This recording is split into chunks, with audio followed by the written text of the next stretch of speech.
that existence, the physical universe, is basically playful.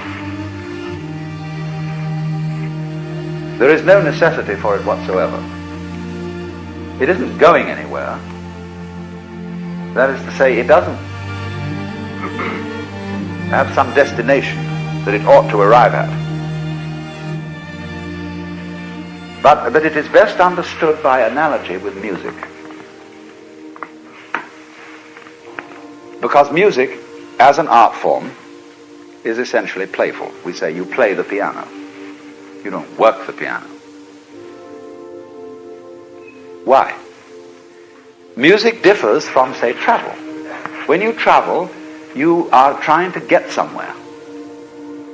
And of course, we, because being a very compulsive and purposive culture, are busy getting everywhere faster and faster and faster till we eliminate the distance between places. So you eliminate the distance and you eliminate the journey. Because the fun of the journey is to travel, not to obliterate traveling. In music, though, one doesn't make the end of a composition.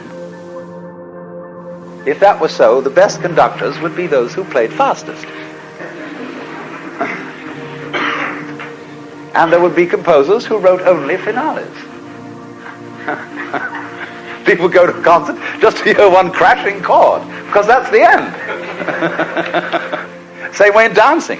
You don't aim at a particular spot in the room. That's where you should arrive. The whole point of the dancing is the dance. Now, but we don't see that as something brought by our education into our everyday conduct. We've got a system of schooling which gives a completely different impression. It's all graded. And what we do is we put the child into the corridor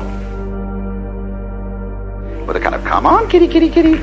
And yeah, you go to kindergarten, you know. And that's a great thing, because when you finish that, you'll get into first grade.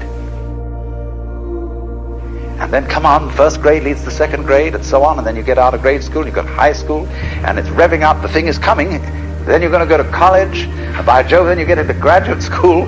And when you're through with graduate school, you go out to join the world. And then you get into some racket where you're selling insurance. And they've got that quota to make. And you're going to make that. And all the time, this thing is coming. It's coming. It's coming. That great thing, the success you're working for. Then when you wake up one day about 40 years old, you say, my God, I've arrived.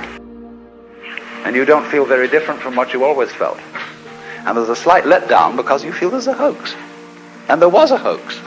A dreadful hoax. They made you miss everything by expectation. Look at the people who live to retire and put those savings away.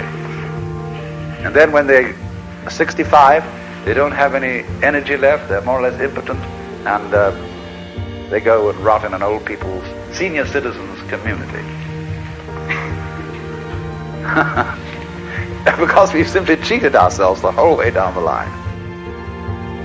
We thought of life by analogy with a journey, with a pilgrimage, which had a serious purpose at the end, and the thing was to get to that end, success or whatever it is, or maybe heaven after you're dead. But we missed the point the whole way along. It was a musical thing, and you were supposed to sing or to dance while the music was being played.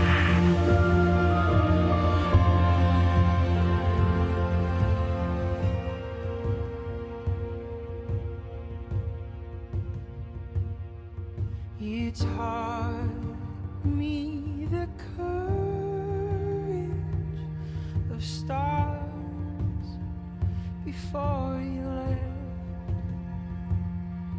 How light carries on endlessly, even after death, with sureness of breath. You explain the infinite. How rare and beautiful it is to even exist. I couldn't help but ask you to see it all.